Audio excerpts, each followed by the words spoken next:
Hello दोस्तों। मैं के सर स्वागत करता हूं आपका यूपी एग्जाम पॉइंट परिवार में। आज की इस क्लास में हम यूपी स्पेशल पढ़ेंगे। जो यूपी स्पेशल जितने भी क्वेश्चन आज तक यूपी के एग्जाम में यूपी स्पेशल से पूछे गए हैं, आज हम उन सभी क्वेश्चन का पोस्टमार्टम करेंगे विद प्रूफ कि वो किस एग्जाम में आए हैं। तो आप पेन और कॉपी उठा लीजिए और ध्यान से सुनना है, ध्यान से समझना है और अपनी तैयारी को एक अंतिम रूप देने का वक्त आ चुका है। आज जिस तरीके से हम पढ़ेंगे, यूट्यूब के इतिहास में आज तक इतनी मेहनत से और इतनी सच्चाई से और इतनी लगन से आपको यूपी के बारे में किसी ने नहीं पढ़ाया होगा। सब अपने बैच बेचने के लिए आते हैं, सब अपना प्रचार करने के लिए आते हैं। हम ना तो किसी चीज का प्रचार कर रहे हैं और ना अपना बैच बेच रहे हैं, ठीक है ना। तो हम सिलेक्शन के लिए पढ़ा रहे हैं, ओनली फॉर सिलेक्शन। और आज हम इसमें यूपी का 20 नंबर कवर कर देंगे कंप्लीट। 20 नंबर, एक क्लास और 20 नंबर साफ। ये यूट्यूब के इतिहास में पहली बार होगा ऐसा, आप ये ध्यान रखना। मैं 21 तारीख को जब पेपर सोल्व कराऊंगा और मैं बताऊंगा कि मैंने ये क्वेश्चन पढ़ाया था और स्क्रीनशॉट दिखाऊंगा आपको कि ये क्वेश्चन पेपर में ही आया है और मैंने ये पढ़ाया है, और 20 के 20 क्वेश्चन दिखाऊंगा, वरना मैं यूट्यूब पर पढ़ाना छोड़ दूंगा। ये मेरी वारंटी है आपके लिए। तो दिल थाम कर बैठ जाइए, पेन और कॉपी उठा लीजिए और पढ़ना स्टार्ट करते हैं यूपी एग्जाम पॉइंट पर। जय हिंद, जय भारत। तो स्टार्ट करते हैं अपनी इस क्लास के अंदर पढ़ना। तो यूट्यूब का इतिहास का पहला लेक्चर और लास्ट लेक्चर ये हम स्टार्ट करते हैं यूपी के लिए। तो पहला क्वेश्चन, उत्तर प्रदेश का राज्य पक्षी कौन सा है? राज्य पक्षी कौन सा उत्तर प्रदेश का? होम स्पैरो, पिकॉक, पैरेट, सारस क्रेन। तो इसका राइट आंसर है सारस क्रेन। अब सारस क्रेन का वैज्ञानिक नाम क्या है? व्हाट इज द वैज्ञानिक name of scientific name of सारस क्रेन? तो सारस क्रेन का वैज्ञानिक नाम क्या है? तो उत्तर प्रदेश का राज्य पक्षी सारस क्रेन है। इसका वैज्ञानिक नाम ग्रस एंटीगोन है। यह दुनिया का सबसे बड़ा उड़ने वाला पक्षी है। दुनिया का सबसे बड़ा उड़ने वाला पक्षी है सारस क्रेन। सारस क्रेन का वैज्ञानिक नाम ग्रस एंटीगोन है। क्वेश्चन नंबर सेकंड आपकी स्क्रीन पर है, which of the following is the state animal of Uttar Pradesh? Uttar Pradesh का राज्य पशु कौन सा है? इंडियन एलिफेंट है, इंडियन चीता है, ब्लैक बक है या दलदली हिरन है? तो पशु की बात करते हैं, राज्य पशु, तो दलदली हिरन है। इसका वैज्ञानिक नाम क्या है? उत्तर प्रदेश का राजकीय पशु दलदली हिरन है, जिसे बारहसिंगा भी कहते हैं। यहां का राष्ट्रीय पक्षी सारस अथवा क्रोच, राज्य के पुष्प पलाश या टेशु 2011 से है। यहां का राष्ट्रीय पक्षी सारस क्रेन है, सारस अथवा क्रोच है। राज्य के पुष्प पलाश है, पलाश टेशु भी बोलते, 2011 से है। राज्य के वृक्ष अशोक है और राज्य के खेल हॉकी है और राज्य के चिन्ह एक व्रत में 2 मछली, एक तीर धनुष तथा बीच में बहती गंगा यमुना नदियां। 1938 से ये राज्य का चिन्ह है, ठीक है जी। अब क्वेश्चन नंबर 3 आपकी स्क्रीन पर है, थोड़ा बड़ा क्वेश्चन है। निम्नलिखित में से कौन सा कथन उत्तर प्रदेश के सुल्तानपुर जिले के बारे में सही है? तो सुल्तानपुर जिले के बारे में बात करता है कि कौन सा सही है। तो अब हम देखते हैं सुल्तानपुर जिले के बारे में। इसका पुराना नाम मीसापुर था। बी कहता है सुल्तानपुर जिला दक्षिण में अयोध्या और अंबेडकर नगर जिलों से घिरा हुआ है। सी कहता है सुंदरलाल बहुगुणा मेमोरियल यहां स्थित है। और डी कहता है दोनों कथन ए और बी सही है। तो D both A and B are right. तो सी ये कह रहा है कि सुंदरलाल मेमोरियल यहां स्थित है। तो इसका जो राइट आंसर है ए और सी राइट है बिल्कुल इसका, ठीक है जी। तो इसका राइट आंसर है D, only one statement is correct, C, C केवल सही है। सुल्तानपुर जिले का पुराना नाम सुल्तानपुर जिले का पुराना नाम कुशंभवनपुर, कुशंभवनपुर मिलता है। यह जिला उत्तर में फैजाबाद, अंबेडकर नगर, नगर उत्तर पश्चिम में बाराबंकी, पूर्व में जौनपुर, आजमगढ़, पश्चिम में अमेठी तथा दक्षिण में प्रतापगढ़ से घिरा है। उत्तर प्रदेश के सुल्तानपुर में सुंदरलाल मेमोरियल हॉल स्थित है। सुंदरलाल मेमोरियल हॉल सुल्तानपुर शहर के क्राइस्ट चर्च के दक्षिणी दिशा की ओर स्थित है। इसका निर्माण विक्टोरिया की याद में उनकी पहली जयंती पर करवाया गया था। वर्तमान समय में विक्टोरिया मंजिल के नाम से जाना जाता है। क्वेश्चन नंबर 4 आपकी स्क्रीन पर है। उत्तर प्रदेश के राज्य पुष्प का नाम क्या है? उत्तर प्रदेश के राज्य के पुष्प का नाम कमल है, या फिर वाटर लिली है, या फिर गुलाब है, या फिर पलास है। तो यूपी पुलिस कांस्टेबल री एग्जाम हुआ था 2024 में, उसमें भी ये क्वेश्चन आया। UP triple SC junior assistant में भी आया, यूपी कांस्टेबल 2018 में भी आया, इलाहाबाद हाई कोर्ट 2021 में भी। मतलब ये 4 एग्जाम में पूछा जा चुका है 4 एग्जाम में। राज्य के पुष्प का नाम मैं बता चुका हूं, पलास है। अब पलास का वैज्ञानिक नाम क्या है? पलास का वैज्ञानिक नाम है ब्यूटिया मोनोस्पर्मा। पलास को ढाक या टैशो के नाम से भी जाना जाता है। पलास के फूलों का इस्तेमाल होली के रंग बनाने में किया जाता है। इनसे बने प्राकृतिक रंग त्वचा को नुकसान नहीं पहुंचाते, पलास के या टैशो के। क्वेश्चन नंबर 5 आपकी स्क्रीन पर है। निम्नलिखित में से कौन सा उत्तर प्रदेश का सीमावर्त राज्य नहीं है? उत्तर प्रदेश की सीमा किस राज्य से नहीं लगती? हरियाणा से तो लगती है बिल्कुल। ओडिशा उत्तर प्रदेश का सीमावर्त राज्य नहीं है। ओडिशा यहां है, यहां पूरे हमारे मैप में ओडिशा नीचे, तो उत्तर प्रदेश की ओडिशा से सीमा नहीं लगती। अब चैप्टर 2 आता है उत्तर प्रदेश का इतिहास।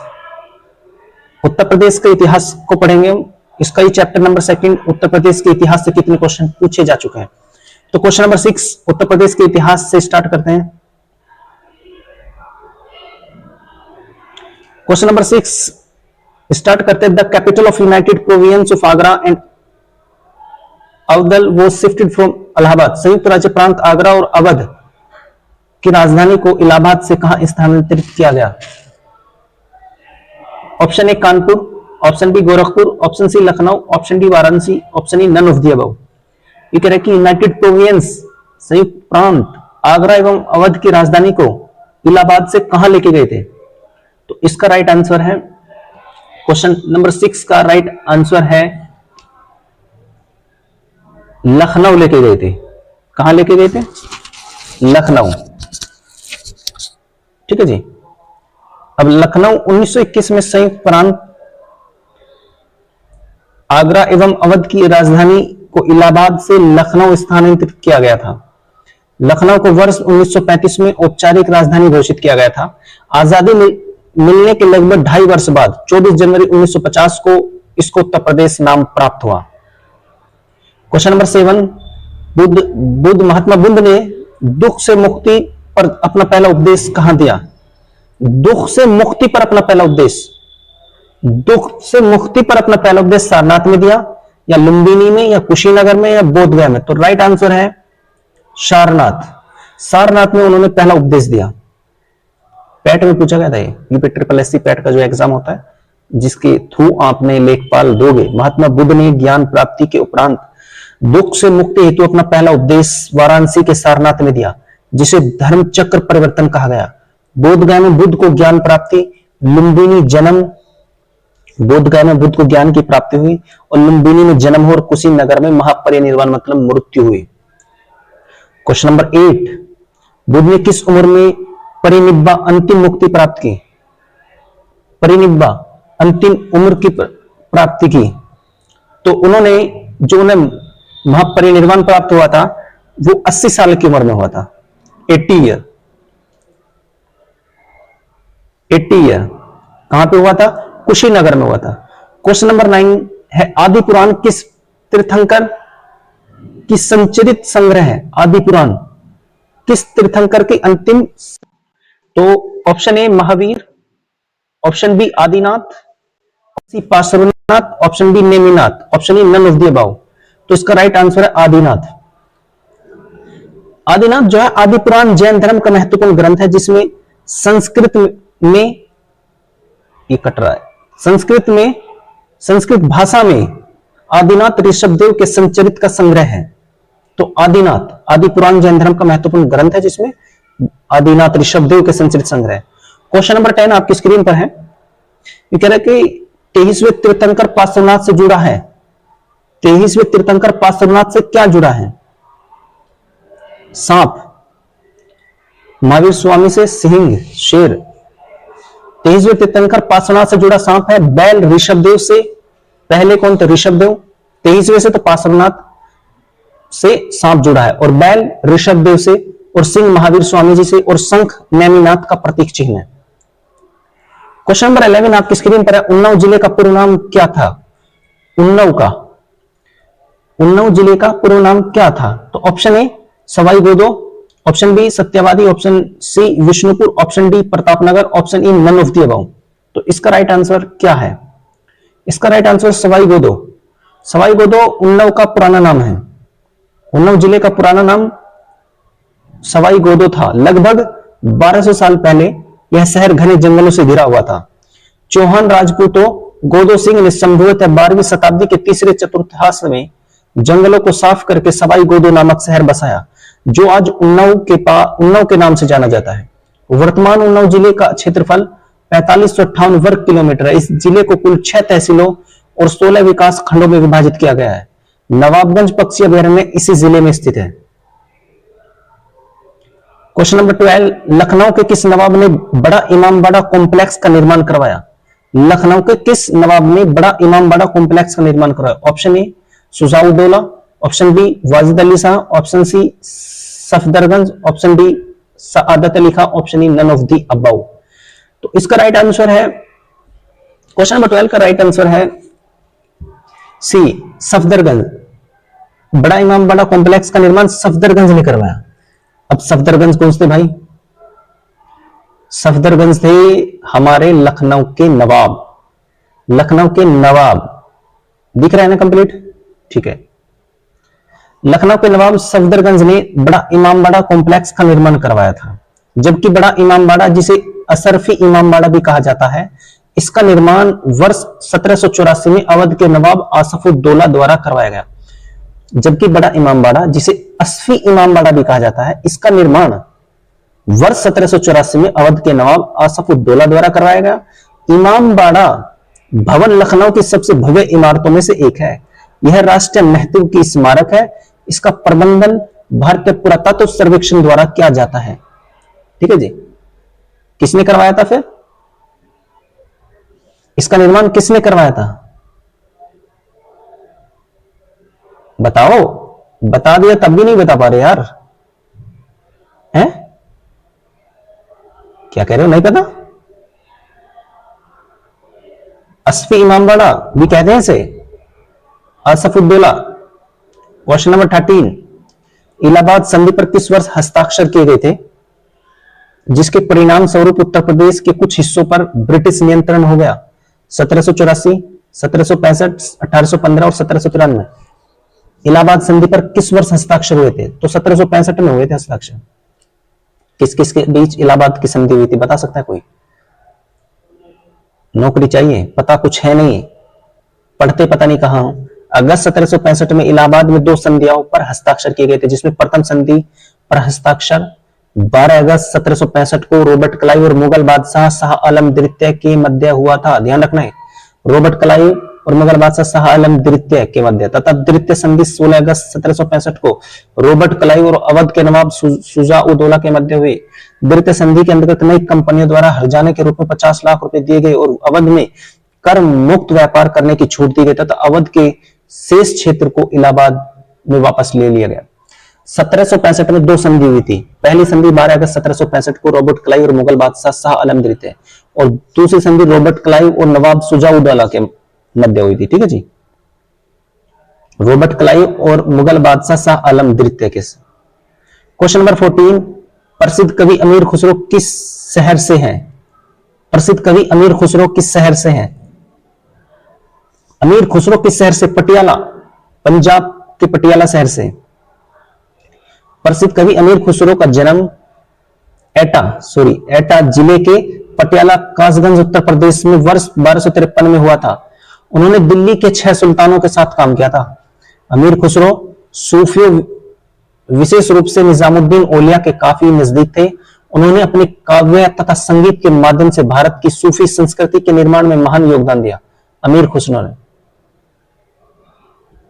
क्वेश्चन नंबर 15, दिल्ली में डिवीजन को वर्ष 1858 में दिल्ली डिवीजन को उत्तर पश्चिमी क्षेत्र से अलग कर दिया गया और उत्तर प्रदेश की राजधानी आगरा से स्थानांतरित कर दिया।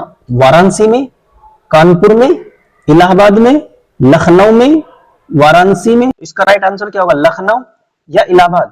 तो राइट आंसर है इसका ऑप्शन सी। ऑप्शन सी है इलाहाबाद। अब इलाहाबाद के बारे में पढ़ते हैं। 1857 की क्रांति के बाद वर्ष 1858 में दिल्ली डिवीजन को उत्तर पश्चिमी प्रांत से अलग करते हुए इसकी राजधानी आगरा से इलाहाबाद स्थानांतरित की गई और उत्तर पश्चिमी प्रांत तथा अवध के रूप में बटे उत्तर प्रदेश को लेफ्टिनेंट गवर्नर तथा चीफ कमिश्नर के अधीन कर दिया गया।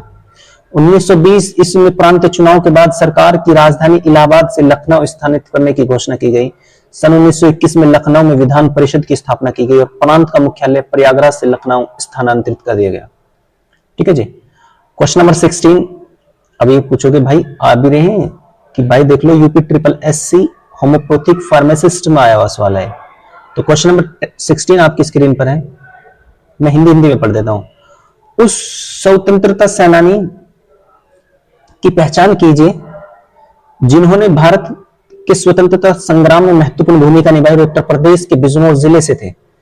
बख्त खान, अशफाकुल्ला खान और डॉक्टर भीमराव अंबेडकर और लाला लाजपत राय और नन ऑफ द अबव। तो बख्त खान थे। वो कौन थे? बख्त खान। बख्त खान बिजनौर से थे। 1857 के भारतीय विद्रोह के दौरान जनरल बख्त खान ने भारतीय स्वतंत्रता बलों के दिल्ली राज्य क्षेत्र में कमांडर इन चीफ के रूप में कार्य किया एवं स्वतंत्रता संग्राम में महत्वपूर्ण भूमिका निभाई। इनका जन्म 1797 ईस्वी में बिजनौर जिले में हुआ था। इनकी मां अवध की राजकुमारी थी। इनकी मृत्यु 1859 में हुई थी।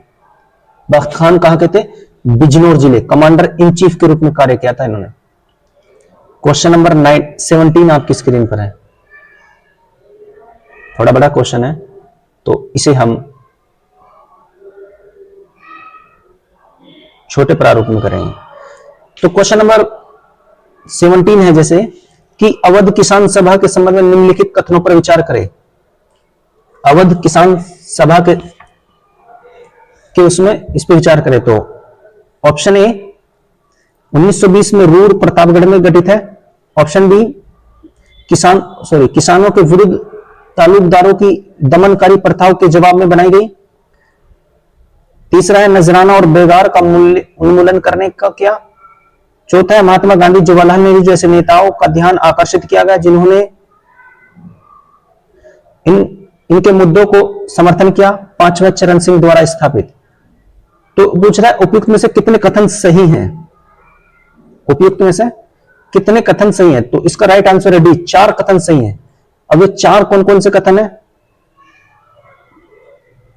उपयुक्त प्रश्न में अवध किसान सभा के संबंध में दिए गए कथनों में 4 कथन सत्य हैं। पहला, बाबा रामचंद्र ने 17 अक्टूबर 1920 को रूर प्रतापगढ़ में अवध किसान सभा का गठन किया।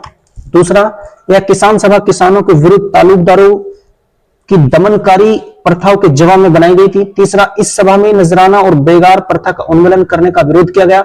चौथा, इस किसान सभा ने गांधी और जवाहरलाल नेहरू जी जैसे नेताओं का ध्यान आकर्षित किया जिन्होंने उन मुद्दों का समर्थन किया।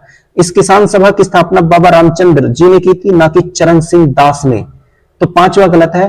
बाबा रामचंद्र ने नहीं, चरण सिंह, बाबा रामचंद्र ने की थी, चरण सिंह दास जी ने नहीं की थी।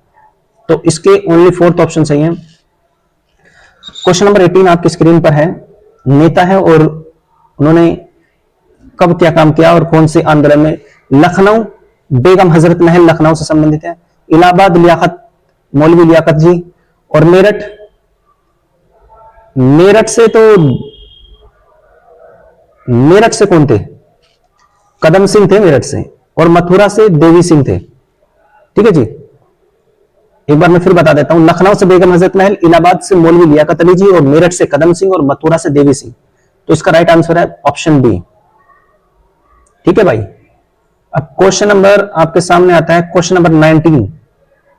क्वेश्चन नंबर 19 आपकी स्क्रीन पर है। एक आंदोलन, एक आंदोलन के बारे में बात कर रहा है। एक आंदोलन 1921 से 1922 के बारे में निम्नलिखित में से कौन सा कथन गलत है? तो एक आंदोलन का नेतृत्व बहराइच के पासी आदिवासी किसानों ने अंग्रेजों के खिलाफ किया था। एक आंदोलन का नेतृत्व बहराइच के पासी आदिवासी किसानों ने अंग्रेजों के खिलाफ किया था।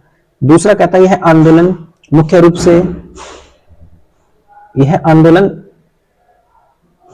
दूसरा कहता है यह आंदोलन मुख्य रूप से जमींदारों के नेतृत्व में ब्रिटिश नीतियों के विरुद्ध था। तीसरा कहता है इस आंदोलन को प्रारंभ में भारतीय राष्ट्रीय कांग्रेस का समर्थन प्राप्त था। चौथा कहता है यह आंदोलन सबसे पहले लखनऊ में शुरू हुआ और बाद में बाराबंकी, हरदोई, बहराइच और सीतापुर तक फैल गया। तो ऑप्शन ई कहता है उपयुक्त में से कोई नहीं। तो right answer option B, option B इसका राइट आंसर है। एक आंदोलन 1921-22 उत्तर प्रदेश के अवध क्षेत्र में किसानों का शोषण के विरुद्ध आंदोलन था। इसका नेतृत्व मदारी पासी ने किया। यह आंदोलन उच्च लगान दर, किसानों का उत्पीड़न एवं शोषण, नजराना लेना जैसे अत्याचारों के विरुद्ध किया गया था। आंदोलन को कांग्रेस का समर्थन प्राप्त था। इसका विस्तार क्षेत्र लखनऊ, बाराबंकी, हरदोई, बहराइच, सीतापुर इत्यादि क्षेत्रों तक विस्तारित था। क्वेश्चन नंबर 20 आपकी स्क्रीन पर है। Name the famous Sufi sant of medieval India who belongs to Uttar Pradesh and composed Akhiri Kalam इन पद्मावत। मध्यकालीन भारत के प्रसिद्ध सूफी संत का नाम बताइए जो उत्तर प्रदेश के थे, उन्होंने आखिरी कलाम और पद्मावत की रचना की थी। मलिक मोहम्मद जायसी ने की थी। तो option A is the right answer, Malik Muhammad Jayasi. Malik Muhammad Jayasi Amethi के निकट जायस के रहने वाले थे। जायसी सूफी प्रेम मार्गी शाखा के सर्वश्रेष्ठ कवि माने जाते हैं। इनकी पद्मावत रचना प्रेमाख्यान परंपरा का सर्वश्रेष्ठ प्रबंध काव्य है। जायसी की प्रमुख रचनाएं पद्मावत, अखरावट, आखिरी कलाम। क्वेश्चन नंबर 21 आपकी स्क्रीन पर है। मूल रूप से बोलियां उत्तर प्रदेश के रहने वाले, मूल रूप से बोलियां उत्तर प्रदेश के रहने वाले श्री चंद्रशेखर ने राष्ट्र नेता बनने से पहले उत्तर प्रदेश में किस राजनीतिक दल के महासचिव 1955 से 56 के रूप में कार्य किया? Bharatiya Janata party, Indian national Congress, प्रजा सोशलिस्ट पार्टी और जनता पार्टी, या नन ऑफ द अबव। तो इसका राइट आंसर है सी, प्रजा सोशलिस्ट पार्टी के रूप में काम किया था। किसने? श्री राम चंद्रशेखर जी ने, प्रजा सोशलिस्ट पार्टी के रूप में। तो मूल रूप से बलिया उत्तर प्रदेश के रहने वाले श्री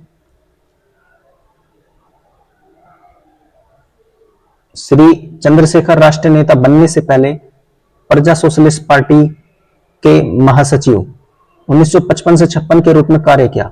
वह 1977 से 1988 तक जनता पार्टी के अध्यक्ष रहे। वर्ष 1965 में कांग्रेस में शामिल हुए और 1967 में कांग्रेस संसदीय दल के महासचिव चुने गए। वह लोकतांत्रिक मूल्यों और सामाजिक बदलाव के प्रति प्रतिबद्धता की राजनीति को चुने। क्वेश्चन नंबर 22 कहता है अवध के शासन के अंतर्गत चरण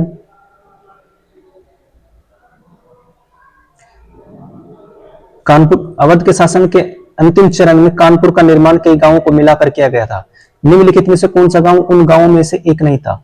सीमाऊ, या फिर करसमाऊ, फिर बिठूर और फिर पुटकारा।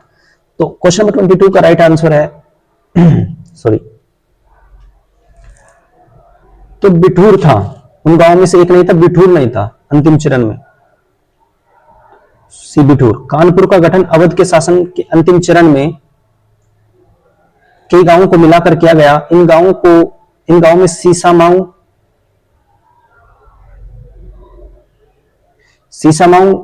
कुरसनाव और पटकारा जूही गांव शामिल थे, जबकि बिठूर इसमें शामिल नहीं था।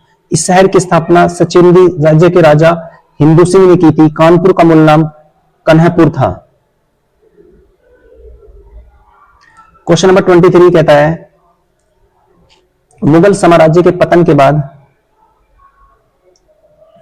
क्वेश्चन नंबर 23 कहता है मुगल साम्राज्य के पतन के बाद 1803 में अंग्रेजों द्वारा आगरा शहर पर कब्जा करने से पहले किस सत्ता का नियंत्रण था? अफगान का था, मराठा, सिख, राजपूत या नन ऑफ द अबव?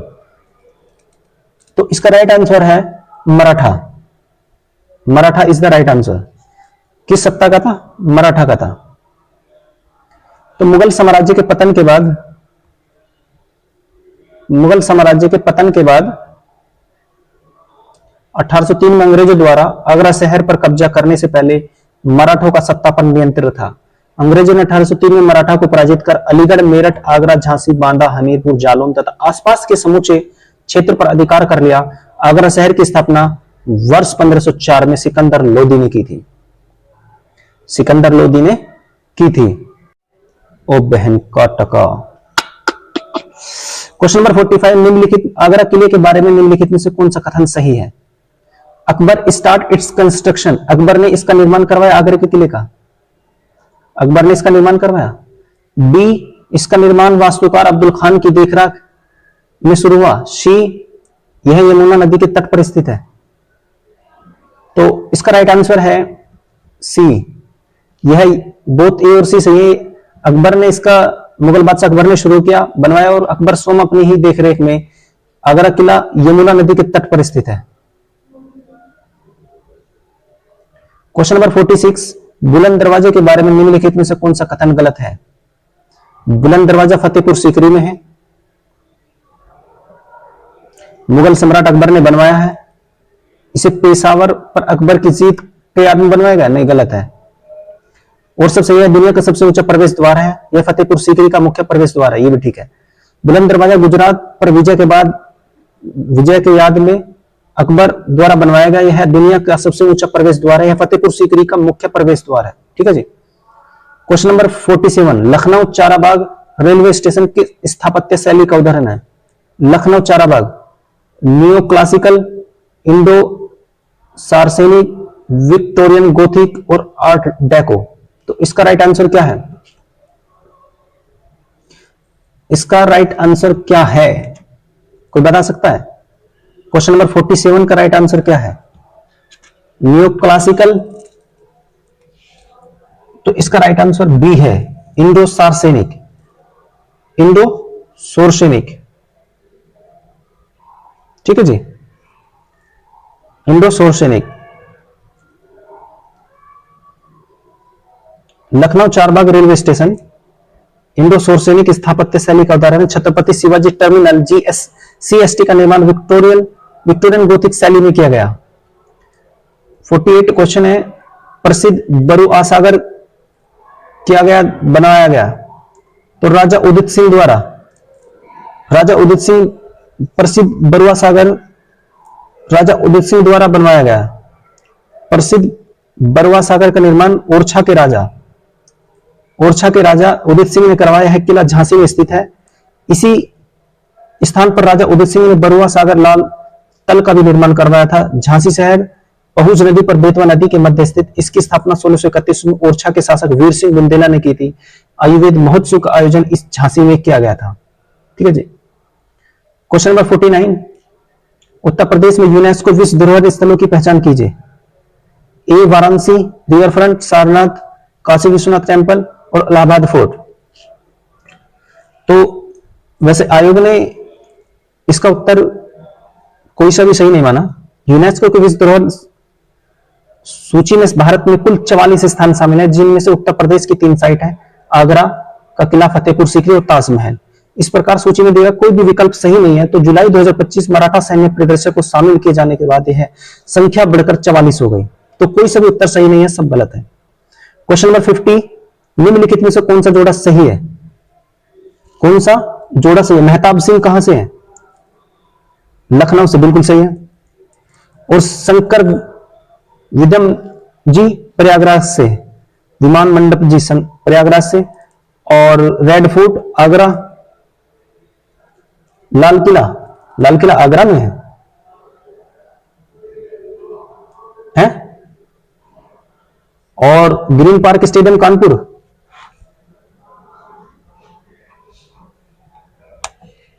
बताओ, कुछ भी नहीं पता कैसे?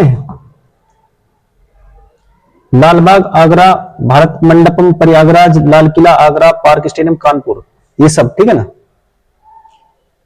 सही सुमेलन इस प्रकार है, एक बार मैं फिर दोबारा बता देता हूं। मेहताब बाग आगरा में है, शंकर विमान मंडप प्रयागराज, लाल किला आगरा में, ग्रीन पार्क स्टेडियम कानपुर में, ठीक है जी। 51 क्वेश्चन, लखनऊ में स्थित रूमी दरवाजा की ऊंचाई कितनी है? रूमी दरवाजे की ऊंचाई कितनी है? तो 60 फीट है। लखनऊ में स्थित इमामबाड़ा और छोटा इमामबाड़ा के बीच निर्मित रूमी दरवाजे को तुर्की गेट भी कहते हैं। इसकी ऊंचाई 60 फीट है। इसे अवध के नवाब आसफुद्दौला ने वर्ष 1784 में बनवाया था। 1784 में बनवाया था। तो क्वेश्चन नंबर 52 आपकी स्क्रीन पर है। देवगढ़ में स्थित गुप्त काल का 10 अवतार मंदिर जो भगवान विष्णु को समर्पित है, अपनी वास्तुकला शैली के कारण उत्तर भारत में सबसे प्राचीन ज्ञात है। तो इसका पंचायतन मंदिर, देवगढ़ में पंचायतन मंदिर शैली। उत्तर प्रदेश के ललितपुर जिले के देवगढ़ में स्थित 10 अवतार मंदिर उत्तर भारत में स्थित सबसे प्राचीन पंचायतन मंदिर शैली से निर्मित है। भगवान विष्णु को समर्पित यह मंदिर गुप्त काल में निर्मित है। पंचायतन शैली के मंदिरों में मुख्य मंदिर 4 सहायक मंदिरों से घिरा होता है। पंचायतन शैली में निर्मित अन्य मंदिर उदयपुर का जगदीश मंदिर, खजुराहो का लक्ष्मण मंदिर और कंदारिया महादेव मंदिर और भुवनेश्वर का महादेव ब्रह्मदेव मंदिर। तो उत्तर प्रदेश के त्योहार अध्याय 5 पढ़ेंगे नेक्स्ट क्लास में। अध्याय 5 उत्तर प्रदेश का त्योहार, और 53 क्वेश्चन से हम स्टार्ट करेंगे। तो मिलते हैं नेक्स्ट क्लास में। जय हिंद, जय भारत।